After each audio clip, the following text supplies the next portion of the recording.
استغفار با إلهي يري واستغفر الله إن الله كان غفورا رحيما استغفارتها كتغن با لغا يري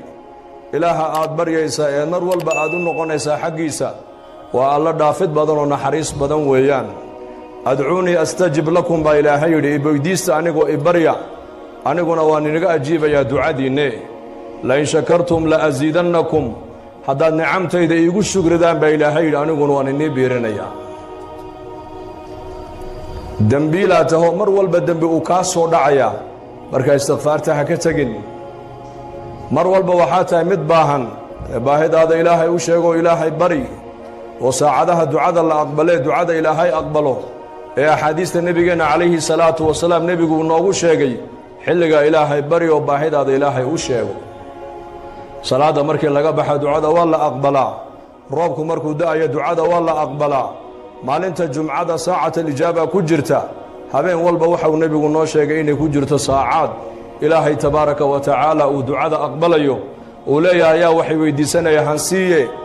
ayaa toobadkeena toobadahan ka aqbale ayaa maaragtaanee dembi dhaaf doonay dembigiisa han dhaafe saacadaha kaco ilaahay la munaajooyo baahidaada ilaahay u sheego aqrab maa yakuuna alcabdu min rabbihi wa huwa saajidun faakhiru fiihi adducaa فقيمن أن يستجاب لكم النبي عليه الصلاة والسلام مركو أدونكو إلهي سوغو دواشة بدن يحي ومركو سجود وجهك ودولك وكوهيه حلقا دعاء بدي أبو النبي عليه الصلاة والسلام وها حقيقة أبو النبي يا حلقا أنك دعايستا إلهي دعاء سين وأقبل أيو ولالكا مسلمكا وأنكا ورقب ودو دعايسا بظهر الغيب أدوك دعايسا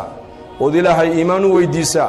هداية إلهي ويديسا توفيق إلهي ويديسا برواق إلهي أدو ويديسا عافماد إلهي أدو ويديسا تاسانا أبو إجابة دوب النبي عليه الصلاة والسلام أدو walaalkaaga muslimka aan warkaa qabin markaad u ducaynayso korkaaga malag baa taagan mar alle markaad walaalka u ducaysidba walaka mithluhu malagi wuxuu ku leeyahay